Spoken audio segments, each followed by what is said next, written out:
Emergency departments across the state have been swamped by people in need. Kinglake and Marysville, northeast of Melbourne, have been the hardest hit, losing more than 550 homes.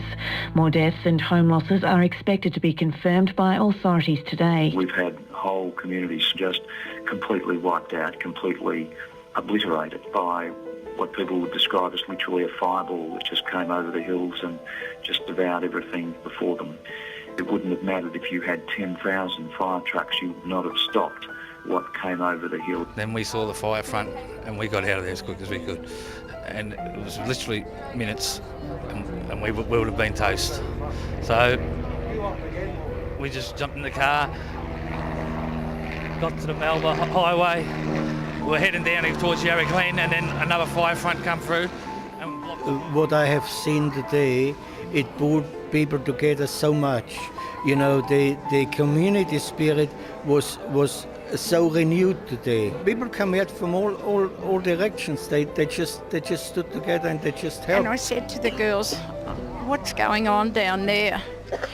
And they said, "Nana, remember we told you the fire come over the hill and the people in those two houses had no hope of getting out?" I said, "Yes."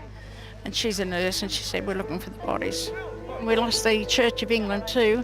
That was another very, very old building up here.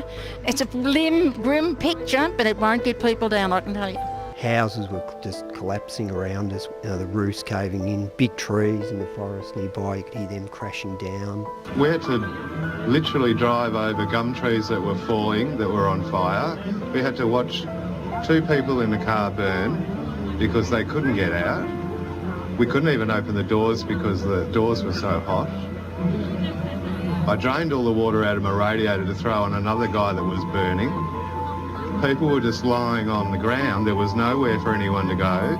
There was absolute chaos. The conditions yesterday, it was just like when a fire gets a run of steam going, their head of steam going, then they're nearly impossible to stop, and they are loud, very, very loud. They do sound like a steam train that's basically bearing down on top of you, and it's very frightening. The fire went over very quickly.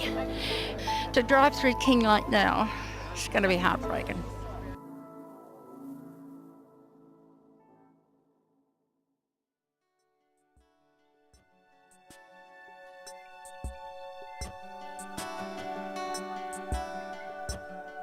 There was really no warning. All the residents just bolted. The ones that could bolt jumped in the cars and it just all converged in the centre of town. It was like gridlock in the main road, and another car pulled up. It was on fire and the 4 occupants jumped out and the car blew up. A lot of people were just running from their houses. I saw one bloke on fire. It took us about an hour and a half to get down because there were dead carcasses of animals on the road. There were smashes where head-ons had been and trees had landing on cars, or cars had run into trees that had just gone. It was a total zigzag all the way down the hill till we got here. Yeah, they organised this convoy down, and there were a couple of buses, some police vehicles, but in the meantime the CFA had cleared the roads or telegraph posts that had fallen over. There were lines across the road, trees. It was like Holocaust, really. If you help somebody today, somebody would help you tomorrow. And I found it so much yesterday. The people were so absolutely incredible helpful. Kinglake, I cannot say enough. As soon as we walked through the door, there was someone there.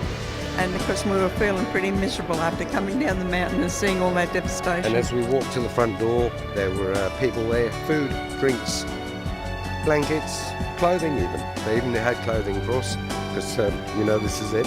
And I can even go to the vet and he can house my dogs for me.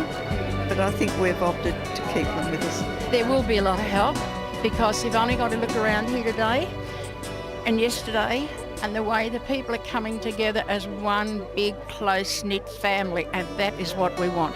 We're there to listen to each other and hear each other, just comfort each other, just give them a cuddle or something. Our Prime Minister, Mr Rudd, came over and saw me, and I just lost it. It was just nice to see somebody caring. And the paramedics, they were here and they took over with my blood pressure. Then we had a cup of tea put in front of us, and we had sandwiches thrown at us, and we didn't want to eat anything. And everyone's very kind. It's the kindness. The Victorian Bushfire Fund has already raised more than $28 million for those who've lost everything in the weekend fires. Red Cross spokesman Michael Raper says the public is digging deep during times of economic uncertainty.